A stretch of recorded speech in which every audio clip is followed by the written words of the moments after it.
We cannot make up gang stalking, my friends. Listen, do not buy the narrative that's going around out there that you will not be believed, that this is some sort of conspiracy, that, gang stalking victims or and survivors are mentally ill, or this, there's no such thing, this, they're paranoid, delusional.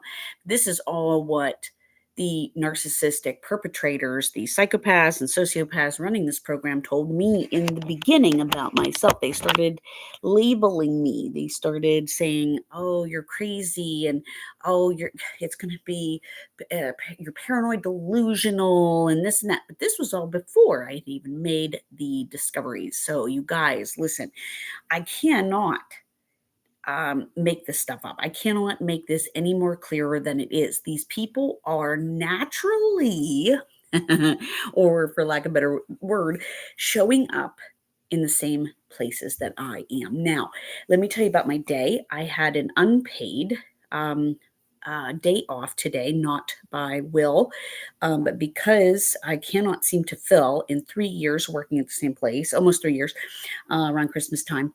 I cannot seem to fill my every other Thursday.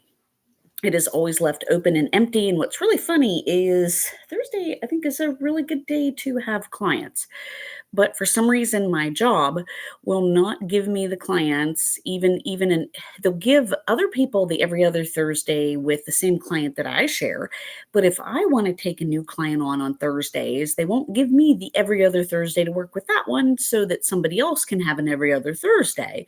They're giving brand new people jobs at a higher pay rate, and I am making absolutely nothing to survive. It is October the 16th, 2025. It is almost 5:30 p.m. And I am shooken up a little bit because let me tell you what happened about my day. So I took a day off today. I should have stayed home and slept all day. I honestly should have done that, you guys. I still didn't even check off all the things on my to-do list today. I wanted to get some things done around the house. I did do a little bit of cleaning and a little bit of laundry and some exercise, which is really important. Um, I I had a couple other things that I had to take care of and get them checked off and got those things done. Now, I went out to run some errands, and I last night when I got home from work, I was home. Oh, there's somebody in the chat, and the number's probably going to go on and off because now I'm collecting perps in the chat sometimes. So hopefully you're not a perp if you're listening in. Um, Last night I got home at around 7:40. Okay, my commute's about a half an hour drive. I got home around 7:40, and I had my oil because my oil has been running low in my car. I had it in the back in a bag. I put it in a shopping bag so that if it did leak, hopefully it made a mess in the bag. And my worry was that it was going to leak. Well, it had fallen over in the back seat. Uh, last night. And when I was getting other things out of the car, I had stood it up and it was perfectly fine. My hand was completely clean from touching it. Now, today, when I got home and I did run some errands and I did get out of the car for a little bit, the only places that I was really out of the car were the Kohl's in Ranson, West Virginia, and the Walmart in Charlestown, West Virginia, which didn't have anything that I needed there, by the way. I mean, at least not what I came there for. Um, but anyway, so if somebody did tamper with my car and with my oil, that was probably when it happened, or it happened overnight. Now, a lot of things to go over here. So the other night, when neighbor R called the police, or at least that's who we think called the police. I mean, it's pretty obvious from the cameras and everything. And she was just looking to start something. She was looking to initiate the next project so that she can get it underway, so she can dig her claws in, so she can have a little bit of leverage, should she instigate something, which she tried to do today because she arrived home the same time that I did today. But let's go back. So the door, right after my birthday, of course, the police, when they arrived the night that they heard this scream, which was my daughter, and it wasn't a stink bug, I stand corrected. It was a pincher bug. I misspoke. It was a pincher bug. and they have a tendency to hang out down in my basement. Sometimes they're on the stairs, and I was trying to teach my daughter, I'm like, listen, you're bigger than this pincher bug, but for some reason she freaks out and she starts screaming, and she's done this a couple times where she's over embellished, over this stuff. We have these decorations up for Halloween, and we have this fake spider, and sometimes she over embellishes with it. She kind of takes it like a to the next level, which she's a kid. So what happened was the neighbor knew that this was her moment to jump on, and she knows that there's nothing happening over here. I mean, my 15-year-old and my 11-year-old were just messing around. They were doing laundry downstairs. We were watching a movie upstairs. We paused the movie. They were going down the steps to get they had already started their laundry, and they had found this pincher bug, and my 15-year-old son was messing with my daughter, and it was just silly stuff, but my daughter was loud, and my son was kind of screaming back with her, but they were playing, and they didn't mean for this to happen. But if somebody can capitalize on it, they will, and this neighbor did, and this neighbor is being outed for her gang stalking, and she knows it. And I am coming right out swinging because this is what you have to do to get these guys. This is what they're doing. I mean, she has been gang stalking me since I lost my first job.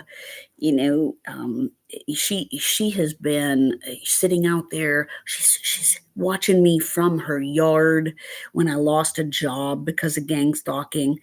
And I was able to stay at home and work remotely, which would have been a great thing had I kept my mouth shut. But this is years later, and you know what? Why shut your mouth now? Might as well out these guys and get it to stop. People already know what's going on, so what's it matter anyways? If the gang stalking side of it needs to stop. People know. People know. I mean, the country's saving its own ass and saving itself, but that aspect of it needs to stop. People already know what you're doing to us. People already know that you're weaponizing people. People already know that you're placing devices in people. People already know this stuff. Okay, you're poisoning the food, and you're breaking into people's houses, and you're stealing little bits of stuff all at once. Little pens here, a couple water bottles here, some napkins here, your Windex here, this and that here. And it adds up, it accumulates over time. So people know this. People know it. And she is just bitter, and she is mad, and she is just coming home like she just like somebody, you know, I don't she's just a terrible person, and her behavior and her attitude sucks. So what they did was they damaged my door. Okay, my door has all these scuff marks, and there was no reason to open the door because there was no warrant. And how would they even get a warrant for that? There was no sign of domestic abuse or anything whatsoever. It was just a hearsay. I heard loud noises. I heard somebody scream, whatever she had said, and they damaged my door. Now, the officer was very nice about it. I did go and answer it, but it was against my better judgment. It was against my boundaries because I knew that we didn't have to open the door, and because we uh, didn't have to say anything. We didn't have to, we could claim, um, plead, that we have our rights to remain silent. Um, so, but yeah, so that all happened. And then today, when I was getting home, we're going to call the neighbors on the other side of RNA. We're going to call them Perp, okay, purple hair, and C for the corrections officer. Now they live together. They are married, from what I understand, but they were outside whenever I pulled in. Now it's hard to say whether they might be the ones working on my car because he's always out there working on his car, and he's really just a hop, skip, and jump away. It's hard to say. It's very hard to say. But what's interesting is they went in the house, okay, while I was getting stuff out of the car, but they were out there. They had come out whenever I was pulling in. And this was just a little bit ago, probably a little before 5, around 5, just a little over half an hour ago. And then when they went in the house, they started horn honking their cars. And then R had come home. which was interesting. She was pulling in the same time, almost the same time that I was. And I was planning on cleaning my windshield because now there's an issue that's been ongoing with my windshield. I had replaced my windshield wipers, but for some reason, my passenger side windshield wiper is very small and it's leaving streaks. So I don't know if somebody like peeled off the bottom of the wipers and damaged the wipers or what they did. But I've got all sorts of streaks all over my windshield, so I have to like manually clean my windshield all the time now. And I don't know if somebody took the other wiper off and replaced it with like a rear wiper, like a small wiper, broke the wiper in half. I'm not sure what happened, or if they took the little so, part of the wiper apart that would, make it for a smooth cleaning job as it's moving. Anyway, so this is something that has happened. So I was going out to, use my fake Windex, because my Windex brand was stolen. So I took them out and I was cleaning my windshield. And R had come home like almost same time, pulls in the driveway, and I was on my phone and I was holding my phone up and I wasn't pointing it at her. I was pointing it towards my car, but she parks, kind of right at the same level where my car is. And I was doing something. I was sending somebody a picture of something and a message. And she said, "Oh, Becca, put your camera away." And I said, "Well," I didn't say nothing. I just thought to myself, it's free country. I have a right to be on my phone. I have a right to text somebody. I have a right to send a picture. I have a right to use my camera if I wanted to. I have that right. But she is being mean and she is bitter and she is trying to control me and she's being insecure. And I wasn't doing any of those things. I wasn't recording her at all. I was sending a message and, sending a picture and showing somebody something. And actually, it might have been of the windshield. Um, so it didn't pertain to her. Okay.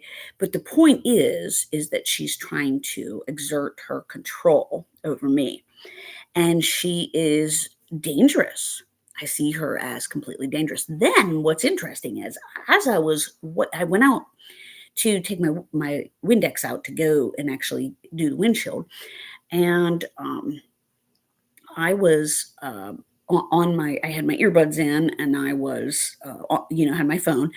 But what's weird is her daughter pulls up, and I didn't even know she had pulled up behind me because I kept like looking over my shoulder a little bit just to make sure that R doesn't come out in some kind of fit of a rage and start attacking me or something, because she's looking to provoke and start something so that she can blame something on me because she's being outed for being a gang stalker, for being a perp. This is what she's doing. She's a perp. So, if she's not a perp, it doesn't matter. She's a bully and she's trying to be a control freak and she's being a mean spirited, nasty neighbor. So, the daughter was actually sitting right behind me in the car. Like she is as sick and sadistic as mama. And this was weird because as I walked over to my door, I didn't even realize she had been sitting right behind me while I'm cleaning my windshield on the passenger side, which is right next to where A had pulled in. This is weird. So I just wanted to let you know that, no matter what, we are where we're at now. Okay. If you want to use it is what it is, great. I can't stand that. It's kind of old, but it is. It's where we're at. There's nothing you can do to control anything, whether you are a perp or whether you are on the other side of it, whether you're a survivor. There's nothing any of us can do other than to fight to stop the gang stalking because it's really getting old. I mean, you can't control anything any more than I can control what they're doing to me. You're not going to conceal anything and you're not going to ruin other people's lives once people start realizing what's going on. And Three's Company over here is a problem. I mean, they're definitely a problem. And I've got my hands full with that. So I have to always watch. And they are highly triggering. They are highly triggering, especially it's weird because, I think I'm going to get home and maybe have some space. Sometimes she even takes the day off, same days I take off. But for her to just for them to pull in the same time that I'm getting home. It's just kind of weird. Sometimes I realized I was getting home at 5 o'clock today, around that time, but still, it's just very odd their behavior and even the nasty things that they're doing. Like I said, you don't have a right to walk in the door and talk to me. First of all, don't talk to me. I don't want to talk to you at all. So don't say anything to me at all. And you can't try to control me. You can't control me. I have a right to use my phone. I have a right to be doing that. And she, I think, is mad because we have the cameras and we can help protect ourselves and stop them from doing what they were doing. I don't think she likes that at all. And that's too bad. That's too bad.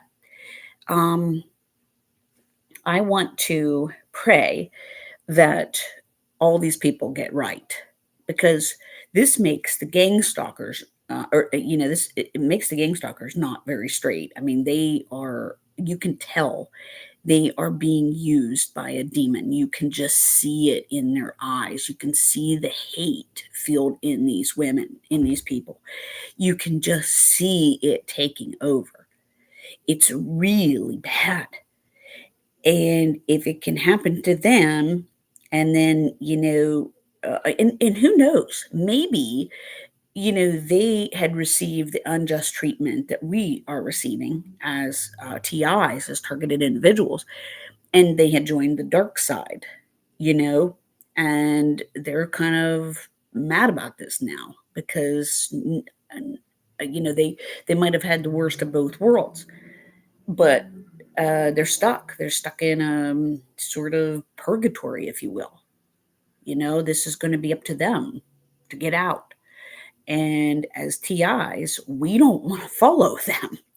We don't want to follow them. We're already on a narrow, tight, skinny walkway. But these guys are playing with fire. They're playing with Satan. And Satan is playing with them back. So we want to pray they get right, that they find God and that they repent and they do the right things. They get all this evil nastiness out of them. It's bad. And they're trying to pull the TIs down with them. And that's not okay. That's not okay, you guys. So just be very careful out there. Don't react. Go gray rock with them. They've got something going on. I mean, they're blowing their covers. That's what's happening. They're blowing their covers, and they don't like the TIs who are outing them for this. Amen. And I gotta go. Gotta get that.